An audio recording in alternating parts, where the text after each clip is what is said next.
Welcome to Not Your Ordinary Parts, a podcast where we talk about hard things associated with the human experience with the goal of increasing awareness, growth, and healing.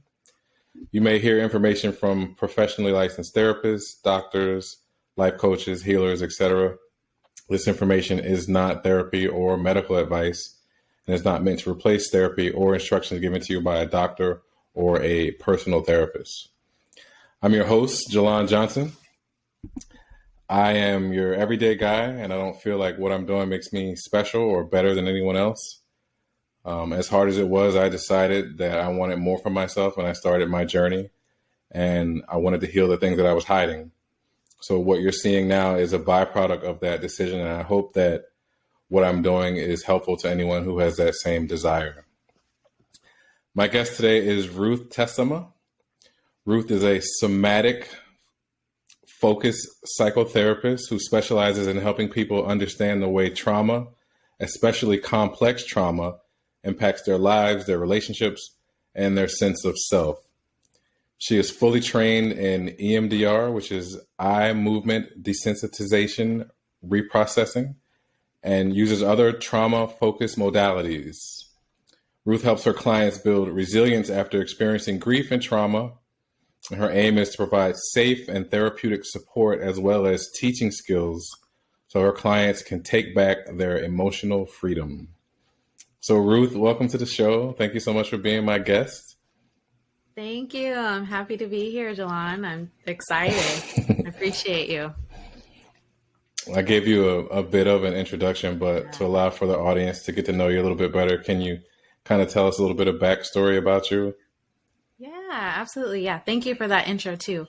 So I am a psychotherapist based in Oregon. And I'll talk a little bit more about my background, but my favorite people to work with are those experiencing trauma symptoms, anxiety, depression, changes with life transitions. I prioritize Black, Indigenous, and other people of color in my practice.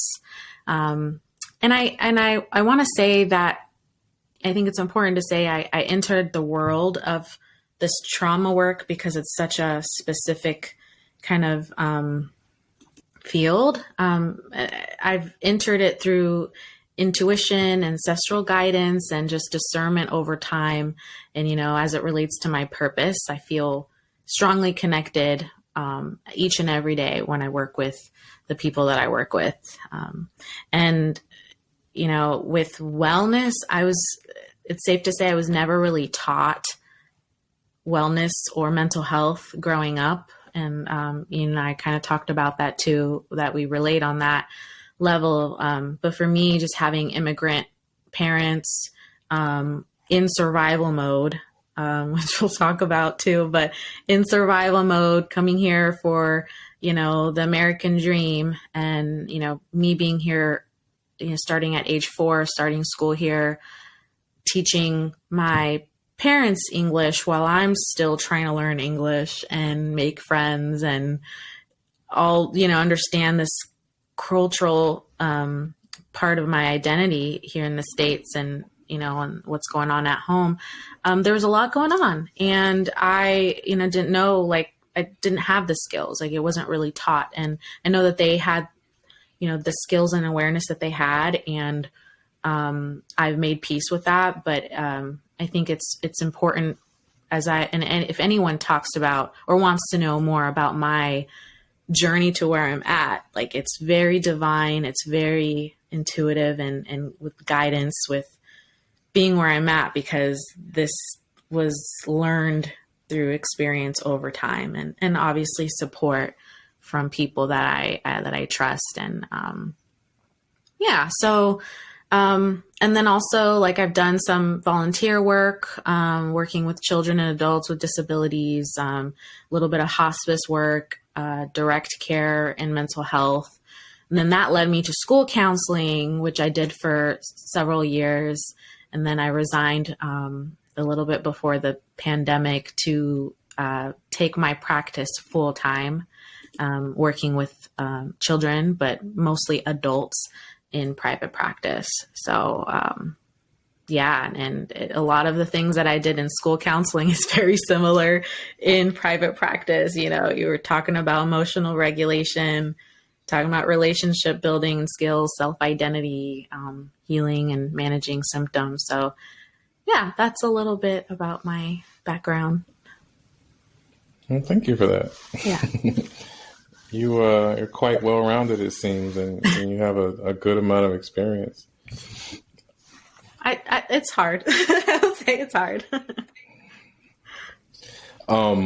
Well, to get started, I wanted to ask you a couple of questions to kind of get the conversation going. Sure. You said your passion is supporting those of marginalized populations using cultural specific strategies and techniques. What does that look like?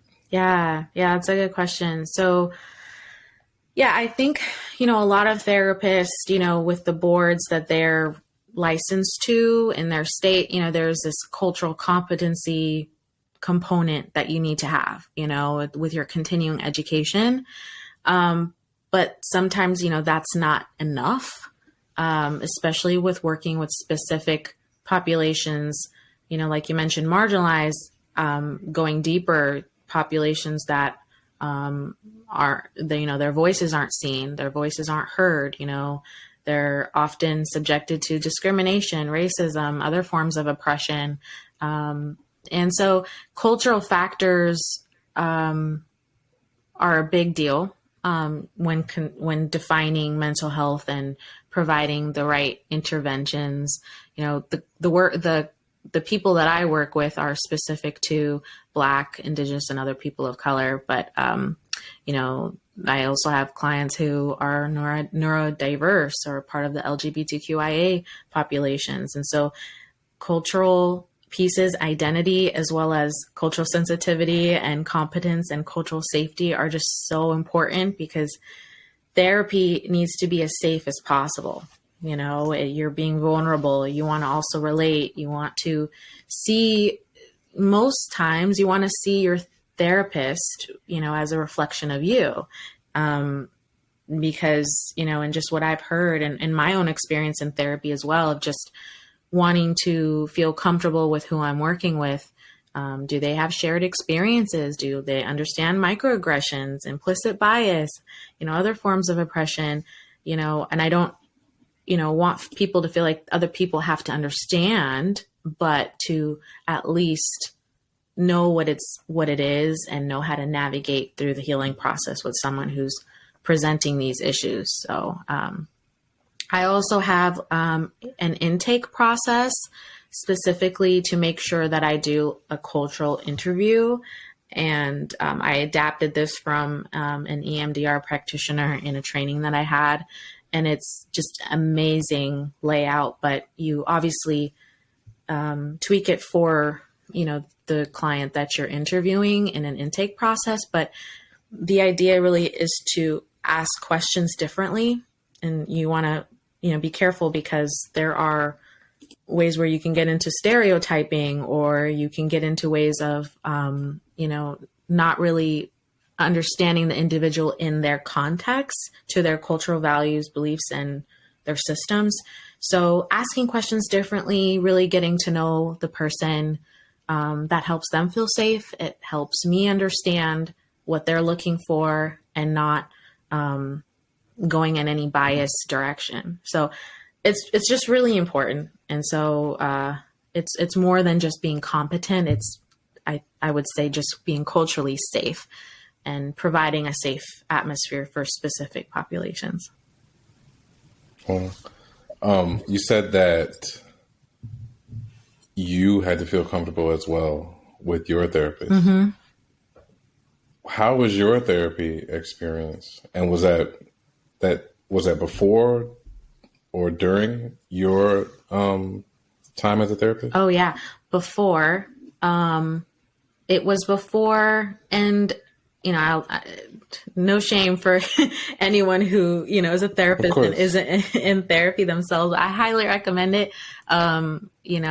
Starting somewhere. But for me, I've run into a lot of harm when searching for a therapist and working with someone who I didn't quite connect with on an identity level, just to lay it out there. I got to be honest. But I didn't know that until after the fact. And so I remember just being in graduate school and needing to use the therapy that's provided for students, and went in and had 2 sessions, and it just was not a good experience. And I have to normalize that as well. Like, I think people know if they're having a good connection with the therapist, they feel safe. Our bodies really understand it. They keep the score, they know. So I've experienced that. And fortunately I was able to find someone, that, after school and all that was a little bit more consistent, and, whom I adore so much, and, is great. And so, and obviously it reflection of myself, and, trusting her in the process, and just felt really safe, so I think it's important. So I'm also, sharing from my own experience that's something that I looked for. Mm-hmm. Well, I know that relatability is big because, especially, in the African American community, like we were talking about earlier, because therapy is not something that is, people jump at.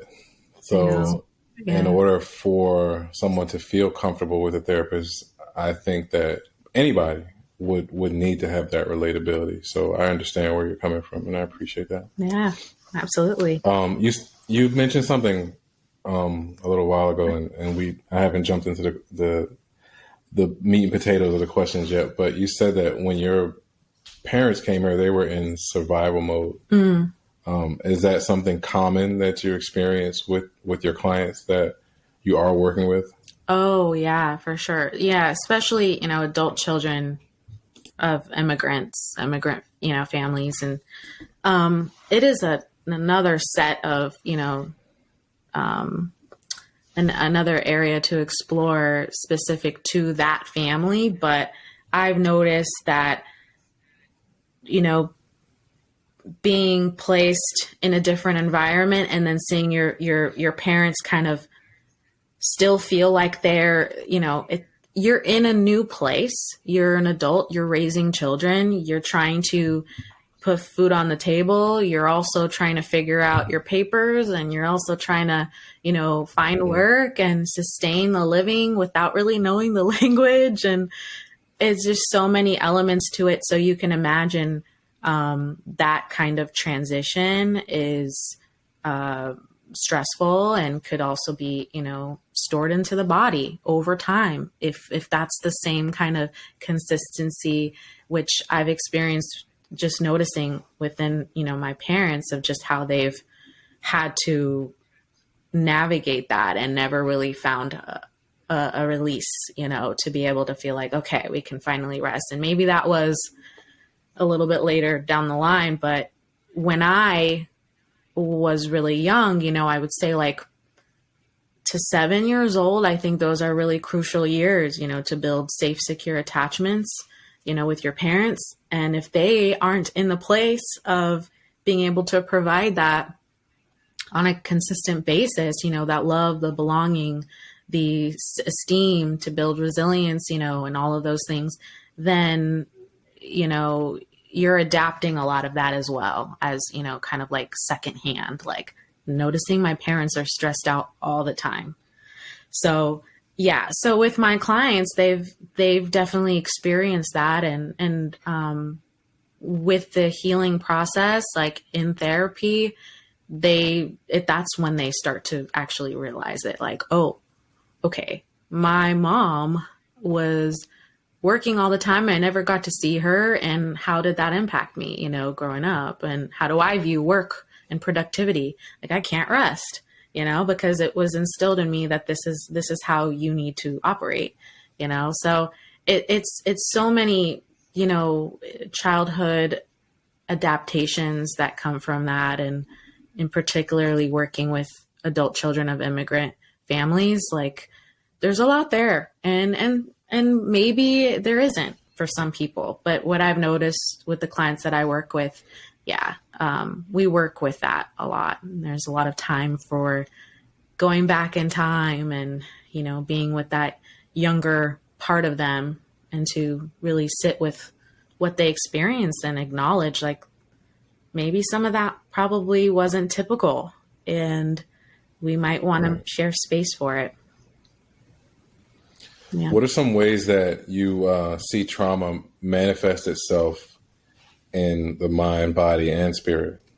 Yeah. So this is a good question because, spirit is, one thing. And I think there's a lot of connection with the mind and the body that people start to understand, how trauma manifests. But I'll start with just kind of defining it. And I like to say, just short and sweet, it's a consequence undergoing extreme stress, but then your body reacting to it. So it's really how your body is reacting to the event or the situation. So with PTSD, it could be like a single event, maybe a natural disaster, assault, a traffic accident. But with complex post-traumatic stress disorder, it's prolonged. It's like a series of events that are traumatic and in which the body is starting to respond to. So again, it's not really the event. It's how our body responds to it. So over time, body is getting hijacked. It's, getting dysregulated. But to think that I think it's important when you think of the body to know that your body's really just protecting itself. But just think of, okay, my body is protecting myself and making sure that I'm hypervigilant and aware, but I'm doing this over and over and over and over again. And how that can be dysregulating, if you're constantly, in that body response. So I, just briefly, like some of the symptoms that might come up, irritability, hypervigilance, you're just constantly searching for danger, high-low shifts in mood, risky behaviors to self-soothe, because it's so overwhelming. So one thing with the body as it's stored in the body that I found just amazing in the research that's starting to come out is the chronic illness connection. So there's chronic illness connection to trauma over a long period of time. So I'm still looking into that, but there's a lot of research out there. It's a profound subject in how trauma impacts the body over time in forms of chronic illnesses. But with the spirit, this is something that I really like to spend a lot of time with my clients, is knowing that trauma can most likely disconnect us from ourselves and other people. So what is my purpose? What's my sense of self? How do I think about myself? How do I feel about myself? How do I feel about myself in relation to others?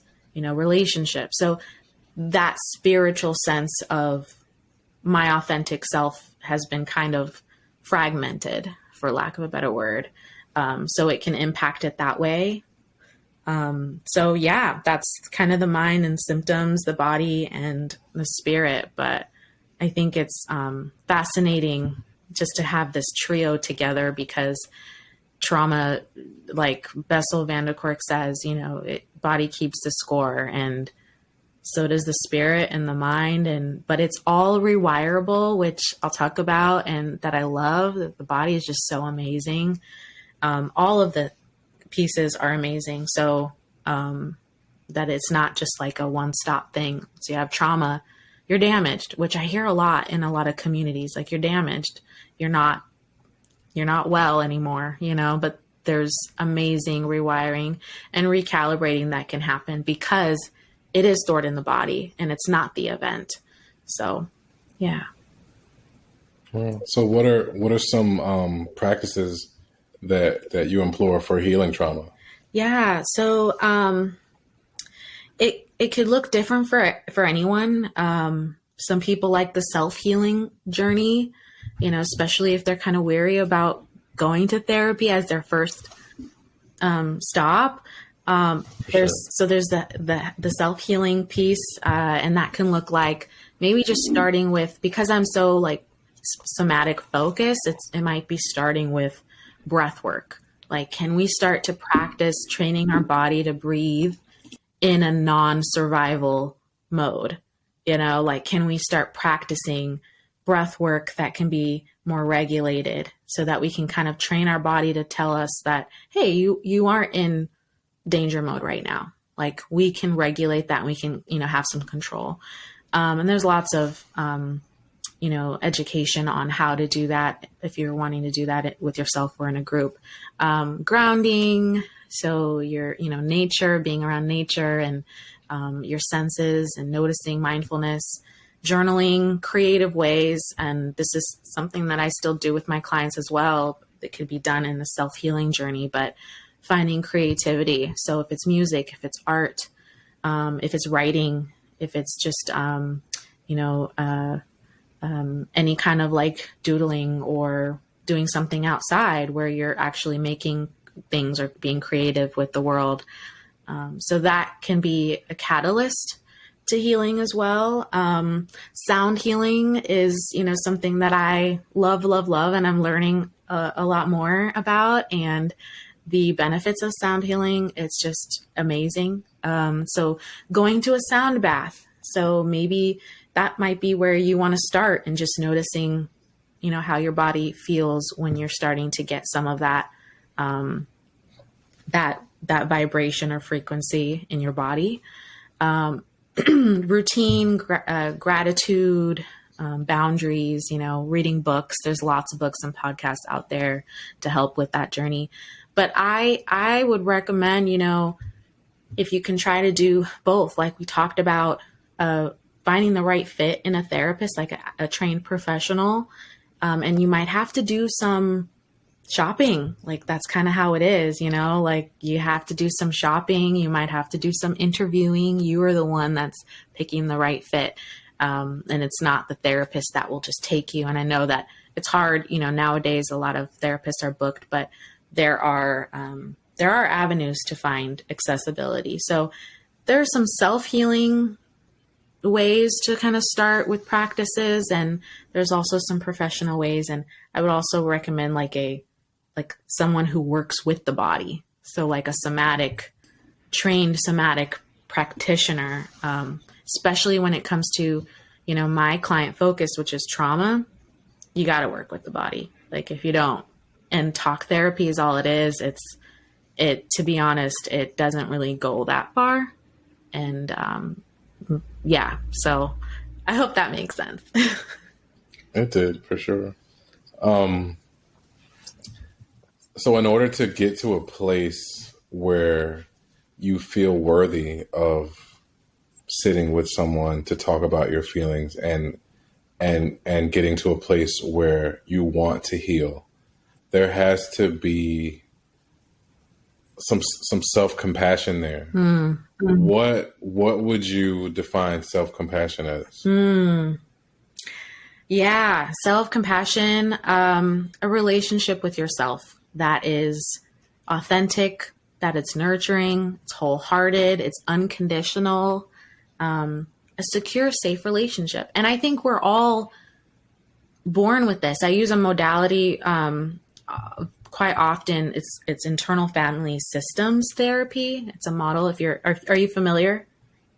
Yeah, it's a wonderful, that somatics, EMDR. Oh gosh, it's like, that's the trauma kind of world for healing that I'm connected to. But there's this element of your higher self in that modality, and that we are all born with these skills. Like, we're born with having compassion for ourselves and others. We just need to have more access to it. And so trauma, we start to have fragmented selves and parts, and we might lose sense of that self-compassion. So it is that rewiring that can happen. And so it's a practice, it's a skill, but essentially it's developing an authentic, genuine, unconditional relationship with yourself. When you're having the hard days, when you're having a trauma response, when you're having good days and you want to praise yourself, you know, like we talked about that. It could be hard to like receive from others, but we can maybe start with just receiving it from ourselves. So I like to think of it as like advocacy meets empathy. And with self-compassion, you're advocating for yourself and you're asserting your needs. You're being that cheerleader, you know, that coach. But you're also, you know, you have that empathy for yourself. Like you're being with your feelings to know, okay, I'm feeling this. This is what I need to hear from myself right now. Or maybe this is the boundary I need to have with these people because we're not feeling it right now. Like we're tapped out, you know? So,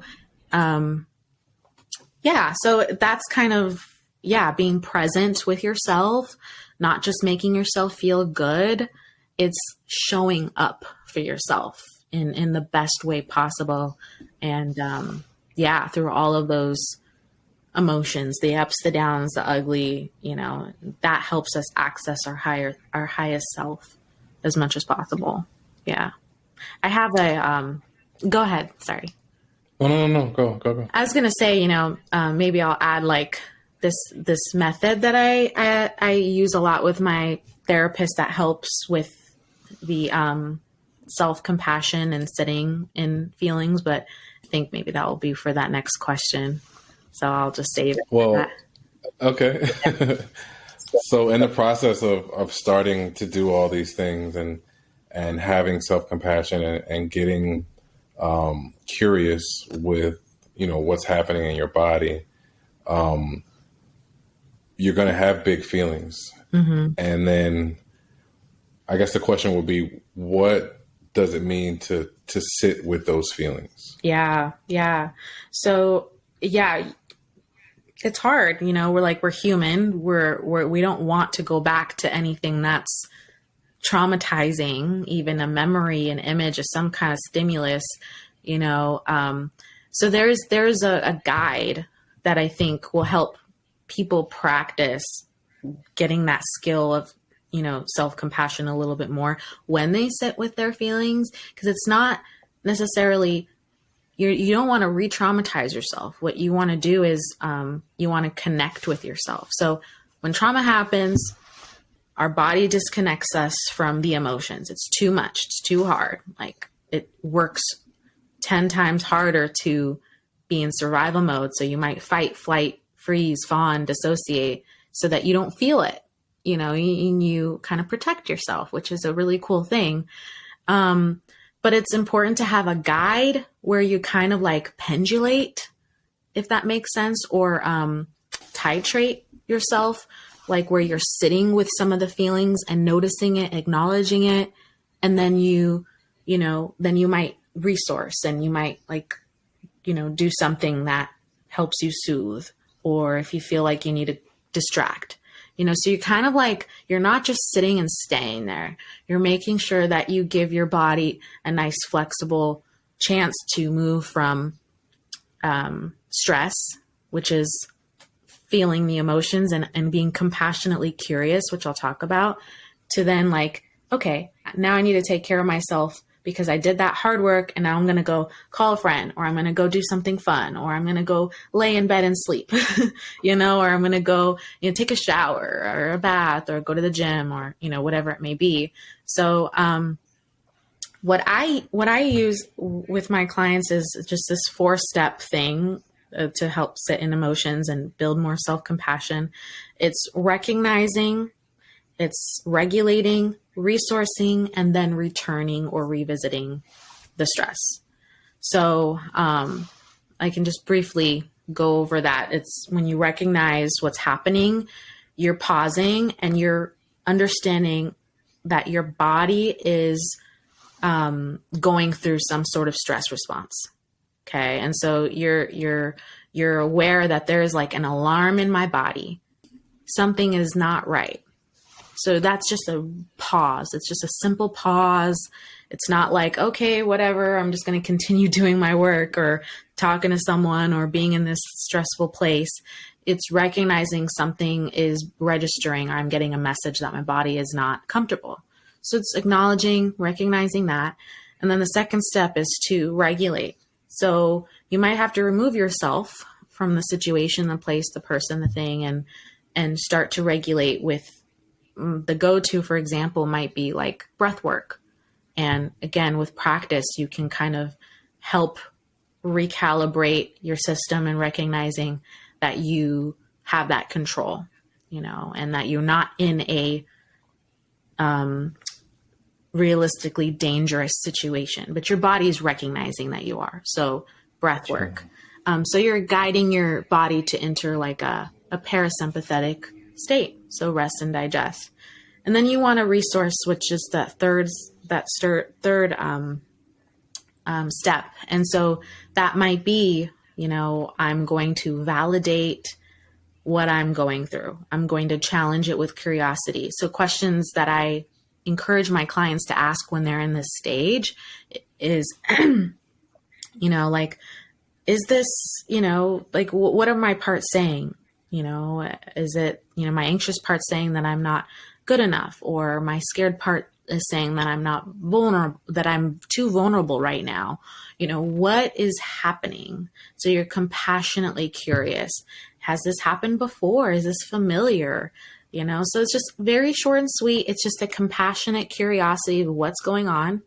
And then I use like some parts work here too with a lot of my clients, but I might be, allowing them to get into a place where you are replacing some of the intrusive thought with like a neutral or positive thought. So like, I am in control and I can remove myself if I don't enjoy this experience or this environment. I am safe right now. I can protect myself. I am worthy. So that is the compassionate curiosity that comes with validation. It comes with, challenging your scared parts or your anxious parts or your angry parts, and you showing up, being present with them. Like, what's going on? Oh, okay.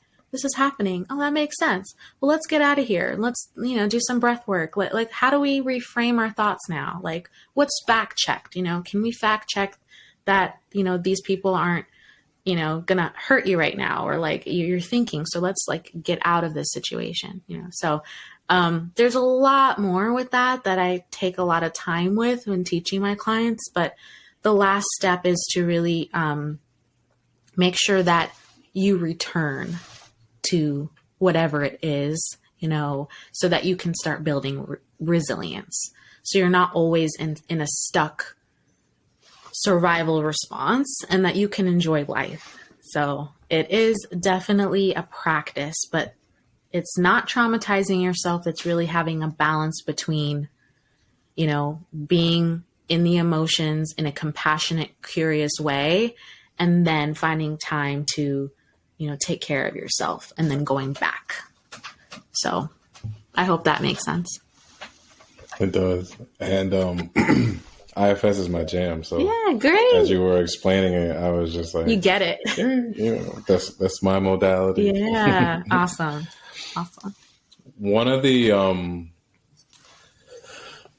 I guess one of the responses to trauma is people pleasing, and which is a form of self-betrayal because we don't trust ourselves, or whatever it may be. What do you think the root, or where do you think people pleasing stems from?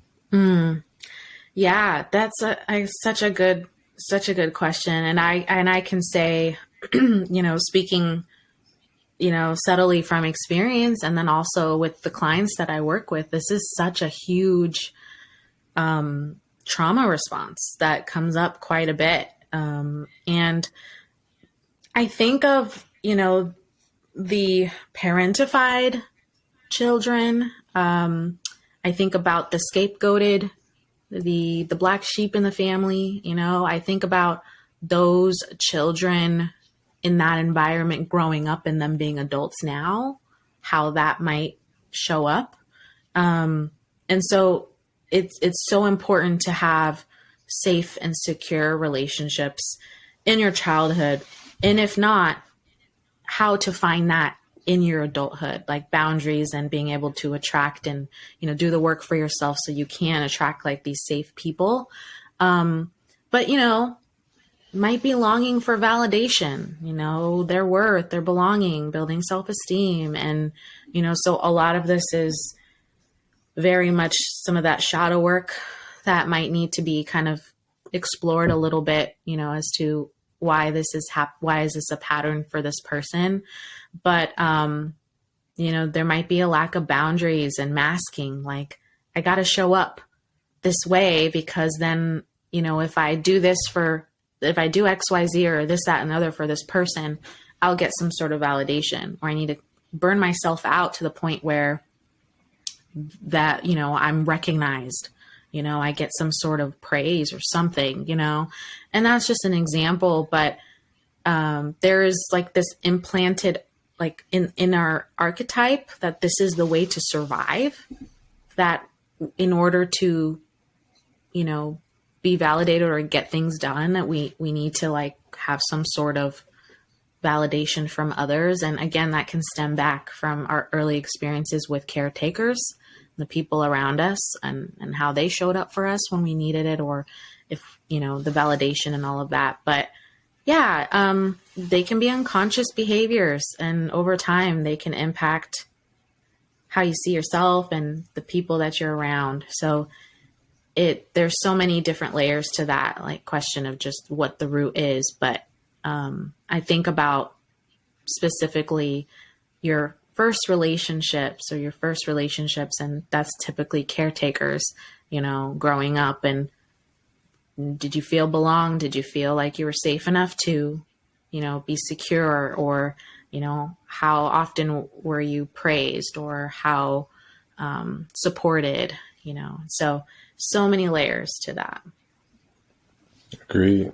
For sure. I know that the early relationships play such a huge part in the development of the adult person. So I do agree with what you said there. Yeah. So someone's on their journey, right? They found a therapist, they're learning all the things, they're setting boundaries, and then they start to get some pushback. Is it normal for adult children to feel guilty as they work to change unhealthy or toxic family dynamics? Oh, yeah. Yeah. And again, I feel like I can kind of speak for myself a little bit here too. And what I'm noticing with my clients as well, a lot of us are cycle breakers. A lot of us are the first ones to delve into mental health and wellness, or make shifts and changes. And one thing that I've noticed, even when it comes to family, is that as soon as you start establishing boundaries with people that you care about, or, just friends, that you also care about, as you start to establish these boundaries, and you're creating a shift, it causes a lot of discomfort for those people as well as yourself. You're doing something new, and then the people around you are like, wait, what is this? What are you doing? We don't do it. We don't do it this way. Like, why can't you just come to, Christmas dinner for 10 hours? Like there's a lot of confusion that can happen if you are a cycle breaker, or if you feel like that, and so it's very common. And one thing I'll share, a couple things real quick, is just, you can't control your family. You can't control anyone outside of you. You can control yourself, and that might mean the boundaries. It might be like, hey, I do want you to join me on this healing journey. Here's some tips. This person also speaks this language, or this person, is this age as well, or whatever it may be. And, but it's everyone's own journey. And there's this boundaries bill of rights that I really like. It's one line out of the 20, I think it's like 50 lines. And I think it comes from adult children of alcoholics, or the ACA, or dysfunctional families, the Boundaries Bill of Rights. I think that's where it came from. But one of them, it states, I have the right to be healthier than those around me. And a lot of that, that's just like I have the right to be healthier than those around me. So that's hard. Yeah, to accept and to be like, okay, I do. But even if it's family and a partner, a sibling, a friend, you do have that right. So the feelings of guilt, that makes sense. It's important to work with the professional around it. That's something we could definitely work with, but it's very common. So I definitely agree. I think going against the grain in anything is difficult because you kind of feel like you're swimming upstream, especially with family systems that have been in place for generations. Yeah. You are essentially saying, this doesn't work for me anymore, and I don't like this, which could feel like a threat. Yeah. Even if it's known that the behavior or whatever it is that you are trying to put a stop to is wrong. Mm-hmm. It's that it's been that way for so long, and this is the way that we do it. Mm-hmm. Yeah. Yeah. It's definitely, like, I like what you said, a threat. It's literally like a threat. Yeah, it can be. Like, what are you doing? What's going on? Right. You can't do that. Exactly. Yeah. And it can feel isolating too. It can feel really isolating. For sure. Mm-hmm. I think that it's safe to say that this whole process of growth and healing is extremely difficult. You'll feel things in your body that you didn't know you could feel, or you'll get nervous system responses that will make you shudder and want to just stay put, stay safe, and stay small. But a lot of us don't want that anymore. So what would you say to someone who wants change and wants to be different, but is on the fence about, going to see a therapist or going to see someone to help them with their starting their journey to being healthy mentally and emotionally? Yeah, really, really, really good question. So I think that there's so many people out there who are in that situation right now. So, and we talked about this phrase that's so common just a little bit earlier, that, healing isn't linear. There isn't a destination. There's no healing destination. It's a journey towards, peace and fulfillment, and to feel comfortable and to feel like you have your life back, and I think just recognizing that there are some subtle signs that something, you just need support, and that's okay. That's okay. And so your support might not be off the bat, I'm going to go on Psychology Today and look for a therapist, and maybe I'm going to most likely have to go through a couple consultations to find the right fit. That can be kind of like jarring a little bit, So it could be just finding that one comfortable, safe relationship. It might be a mentor, maybe someone that you look up to have that support. Support is so important. But healing again can look like so many different things. So it might also start with that self-healing journey as well of, maybe it's reading a lot of books that excite you when it comes to reading books or podcasts that excite you when it comes to wellness. Maybe it's a meditation app. There's so many really good ones out there, some bad ones, but there's some good ones. A support group, like a peer group, especially if there's a specific kind of group that you're looking for, like, for example, like AA group or NA groups or ACAs, adult children of, dysfunctional families, and maybe new moms, or, because postpartum is real, so new moms maybe, or a sexual assault group, maybe it's just a peer group. But finding the right therapist eventually is going to be profound. If you are even just kind of dipping your toes in the water and thinking like, yeah, I probably do. Your intuition's probably right, and so everyone deserves support. One thing that I would say to specific communities where wellness in terms of therapy, because wellness can be very indigenous in so many different practices, but wellness in terms of mental health therapy, they're on the fence of that. Just kind of knowing that there's going to have to be maybe some shopping around or making sure you have the right fit. And a consultation is like free most times. You can do a 15-minute consultation and don't like that person for whatever reason, ask your questions. But if you don't like that person, move on to the next.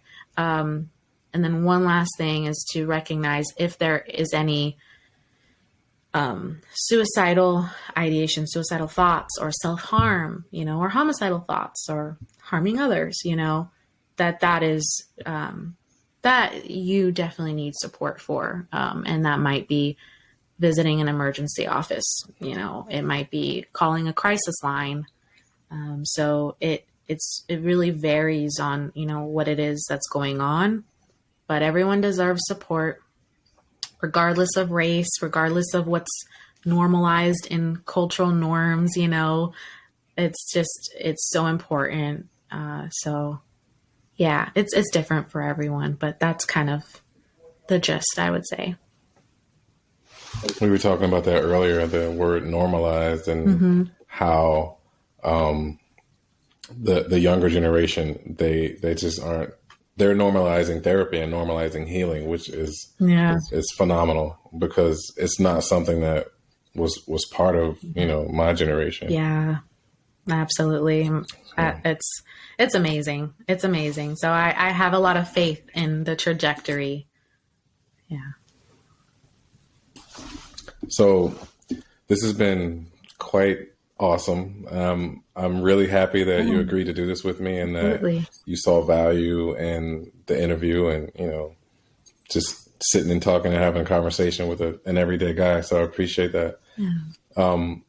Where would people be able to find you online and social media? Yes. So I have a website. It's healingbirdcounseling.com. But on social media, on Instagram, my handle is Talk with Ruth. And then in my bio, I have a link tree with a whole bunch of other links with my website and meditations and groups that I'll be offering, and resources, crisis line, all of that good stuff. And, but yeah, Talk with Ruth on Instagram. And that would be probably the best place, depending on where you are in the world. Obviously I see Oregon clients, but yeah, I'd love to attract whoever wants to kind of see my content and all that and learn more. Yeah. Oh, and I should have more information about sound healing on there as well, in my link tree and on my website. So healingbirdcounseling.com, and then Talk with Ruth on Instagram. Great. Well, like I said, I'm so grateful that you took your time to do this with me and give people an opportunity to know different things about what healing is, and specifically the way you do it. So again, thank you. And I'm grateful for who you are and what you do, and the way that you do it, and your willingness to share it. Well, thank you. I appreciate being here and sharing this space and talking with you. You're so easy to talk to. So yeah, I loved it. It was great. Thank you so much.